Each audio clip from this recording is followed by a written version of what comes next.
Hi, welcome to Driving TV and I hope you are well.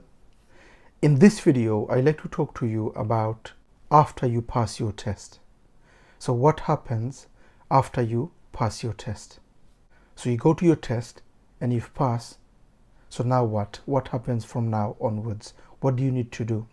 So in this video, I will be sharing few things that will happen or that you should be doing after you pass your test. So let's start from the day you go to the test and you've passed. So you go to the test, you've done the test, you come back at the end, and then you stop at the test center, and the examiner said to you, I am happy to say you've passed. And that will be one of your happiest moments. This is the day you've passed your test. So now that you passed, what's going to happen? Listen to the examiner, because even though you've passed, there are few things the examiner might share with you which you've done, which you need to consider when you are driving, which you are weak on. So there might be few driving faults which the examiner will go through with you and telling you or advising you to bear in mind when you are driving on those situations. So take the advice of the examiner, because these are the things you should be considering when you are driving after you pass your test. So listen to the debrief of the examiner gives you at the end of the test before he gives you the license. And then the examiner will say to you, do you want us to send the license on your behalf, or do you want to do it yourself? Which means that the examiner is giving you a choice whether for them to take the license, the provisional license, and for them to send it over so that they could send you a new license. Or you could take the license with you and apply it by yourself. You go to a post office, get a form, and then you do the application by yourself. So this is your choice. But if I were you, I would take the first choice, which is give it to the examiner, and the examiner will send it over, and you'll get your license coming to your door within 3 weeks. Okay? So within 3 weeks, whether you do it yourself or the examiner sends it for you, you should get your full license within 3 weeks. But does that mean in that 3 weeks you can't drive? Yes, you can, because the examiner will give you a certificate, and that certificate is giving you the right for you to drive the car. There's no problem. You could buy a car, you could insure the car, and you could drive a car. There's no problem. The certificate itself gives you the right for you to drive even before you get your license within 3 weeks. Okay?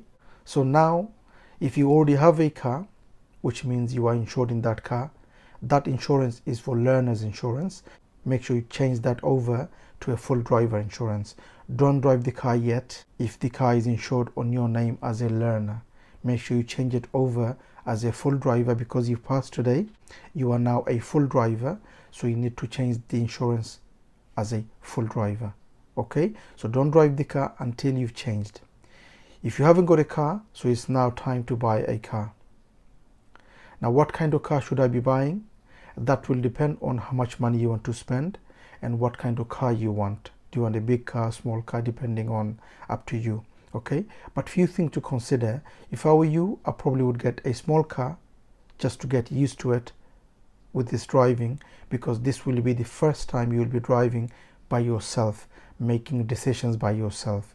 So it's better to get a small car, so that gives you that chance to get used to it on the road by yourself, driving by yourself. So that will allow you to drive by yourself, doing things by yourself. Because it's small, it will help you to park in a smaller space and so on. So maybe consider a small car. And then the other things, which is make sure your car is insured, make sure your car is taxed, and make sure your car is MOT'd. Okay, these are the 3 things you must make sure you consider your car has. So just make sure that you are legally, you are insured in the car, so your name is in the car for you to drive, your car is taxed, and also you have a MOT on the car. Now, regards to insurance, because this is one of your main expense, is going to be one of your main expense when you're driving a car. As a new driver, the insurance you need to consider. So when you buy a car, make sure that the insurance group is low. When I say insurance group, when you buy cars, every car has insurance group. The higher it is, the more insurance you pay. So consider maybe when you're buying a new car what the insurance group the car is, so that you know how much insurance is going to be. I advise when you buy a car, and if you see a car which you like, get the details of that car and get a quote from the insurance. Maybe call the insurance company or go online and put a quote under that car and see how much is going to be under your name, the insurance for that car. Don't just buy a car by not knowing what the insurance group is, and then you buy and the insurance is very high. Okay, so find out what your insurance is going to be in that car before you purchase that car. Also, the tax is different for different car, so make sure you consider that what car you're buying, how much the tax is going to be for that car. And obviously the car has to be MOT. The other thing about the insurance is that when you do the insurance for new drivers, there are different insurance you can do to reduce the insurance. There's one, they call it the black box insurance, which the insurance companies gives you a box in the car which they monitors how you drive the car, and that way the insurance goes down. So think of those before you buy a car, how you could reduce the insurance. Okay, now the other thing is, all that time until this point you've been driving with an L plate because you were a learner, which was by law you have to have an L plate when you are learning as a learner. But now that you passed, you don't need any plates by law. But if you are one of those learners who need a little bit more help from the other drivers, or need for them to consider a little bit more to help you a little bit more on the road, then my advice is put a P plate. You have a choice. Put a P plate on your car to say that I've passed, but please help me and consider when I'm on the road because I am new. By putting a P plate on your car, what you are saying to the other drivers is to give you that extra help, to consider you so that you could do things in your own time. You don't have to put a P plate. Like I said, it's your choice.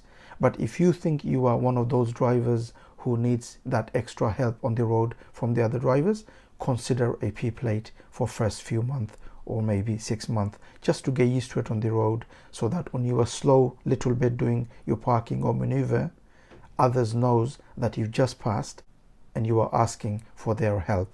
So if you are one of those learners who needs that extra help, consider a P plate on your car. When I say consider, remember you don't have to have that P plate. It's up to you. Okay, so it's your choice. And now you are fully ready to drive the car by yourself.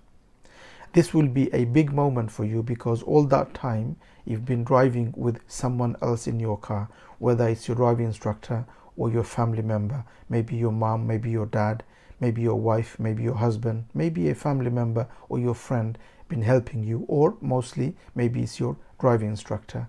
All of a sudden there's nobody there, or even if they are, they expect you to drive as a full driver because now you've passed and you need to drive by yourself, making decisions by yourself. So this is a big moment for you. So if I were you, in the beginning, first few days, I would go out and drive on those roads, which roads you know already. Okay, so drive in a slow road and drive on a road where you know already, and just go around the block and just get used to it, driving by yourself, so you know how life is, how to make decisions by yourself. So do that for a few days just to get used to it. Don't go somewhere very far where you don't know as soon as you pass your test, because you will feel nervous and it will be stressful for you. So it's better to get used to it with the car that you drive around somewhere. Even if you've been driving that car when you were a learner, you probably had a car already, but because this is the first day or the first time you're driving without anyone helping you, or even if there is somebody in your car, they are expecting you to drive like a full driver because you've just passed. So first few days, take an easy route and drive and get used to it on the road first. And the other thing, remember you are now going into a family. Think of everyone on the road like your family. Okay, you're going to have good family members, you're going to have bad family members. There are many bad drivers on the road. So consider everyone on the road as if they're your family, and think of yourself. There are many times you see a bad driver, So don't judge them the way they drive the car. Just because they're a bad driver, it doesn't mean they are bad people. It just means that maybe they are in a rush, or maybe they have some problem in their life and the way they're driving, and that is affecting their drive on the day, or maybe they're rushing to work. There are many things could happen in a person's mind, in a person's life, and because of that, maybe the way they're driving is not so good today. So don't judge them. Just control yourself and do the right thing. And remember, the accident will always happen because it's your fault. It could be because it's others. So look how the others are driving, consider other drivers, and you always take the control. Okay? So if others don't let you go, don't be stressed and don't get angry. Let them go. It's only a matter of a few seconds, and then you could carry on going. Okay? Remember, this is not just a day that you're going to drive on the road. This is going to be a long journey on the road. So you don't want to drive like a stressful driver all the time. You want to drive as if you enjoy the drive, and the only way you're going to enjoy and be safe on the road is to control yourself. You can't control others on the road. Like I said, other people, other drivers will have many problems in their life, and they will drive the way they drive. So you can't control when somebody does something silly on the road. The only person you can control is yourself. Okay? So control yourself and be good, and always be considerate. Consider other drivers. Okay? Don't be stressed. Don't get angry on other people, and never feel it's always us and them. It's never us and them. You know, you just do your part, be safe on the road, and just be considerate. Consider others, respect other drivers. When they do something wrong, don't judge them. Just do the right thing. Maybe wait, let them go, and let them go. Okay? If they are stressed, if they are angry for some reason, that's fine. Just a matter of a few seconds, let them go, and then you carry on going. Life goes on. Don't let that bother you. Okay? You shouldn't have any time to be stressful, to be angry, because not only it could harm you because you could be involved in an accident, but also, even if it doesn't, it's not good for your health. Stress, anger, these things are not good for you. It's not good for your health. It gives you blood pressure, it brings heart attack, it gives you many problems in your health. So you don't want to do that. You just want to be positive. Okay? This driving is going to give you a lot of good things in life. You're going to go a lot of good places. You're going to go to your work. You're going to go and collect your children from school. You're going to go and visit your relatives. So all those good things, don't waste it and get stressed and get angry because of what others are doing, or maybe because road works or the road is busy, and because of that, don't get angry. That's the way it is. You chose that life to be in that life, and that life is busy. You know, there's going to be a lot of cars, there's going to be a lot of people. So leave early to make the journey more interesting. Many times people are rushing and they get angry is because they are leaving at the last minute. So they need to go somewhere at 10 o'clock, and they need to go there, and it will take them normally 20 minutes, and they are leaving, giving them only 15 minutes.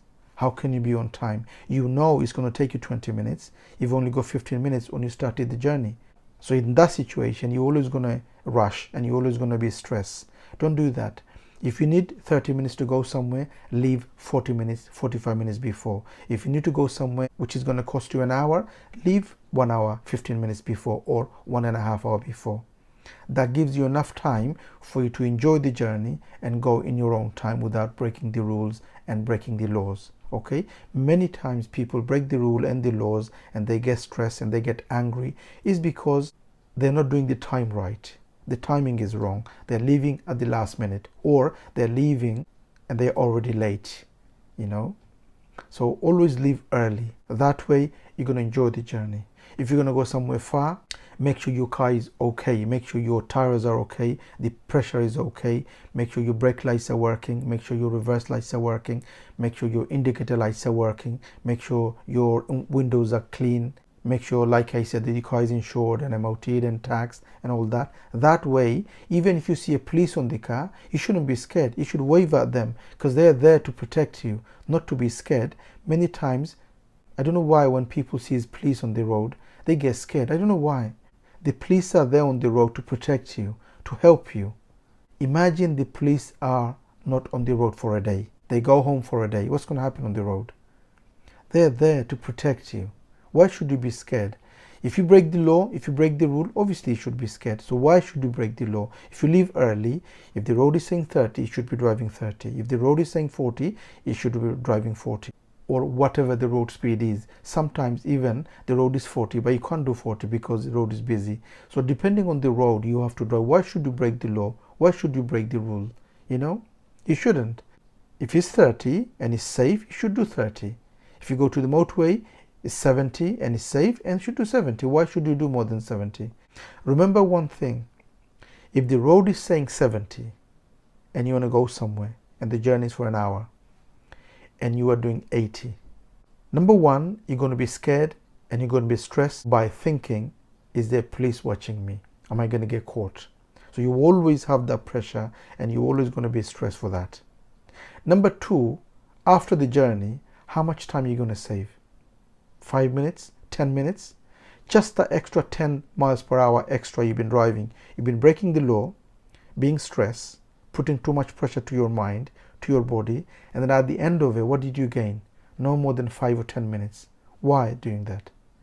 Why was it needed for you to do all that just to save 5 or 10 minutes? Many people don't realize that. It's not like you're going to go there and save 50% of your time by going 10 miles extra. That's not going to happen. You probably will save 5 minutes, 10 minutes, not even 10 minutes, 5 minutes, 6, 7, that's all you're going to save. So just for that little 5 to 10 minutes, don't put yourself under pressure. Don't put yourself at risk, okay? Because your life is not just about your life. It's all about you, other cars on the road, other people on the road, other people in your car, your children, your wife, your husband, your family members, your friends.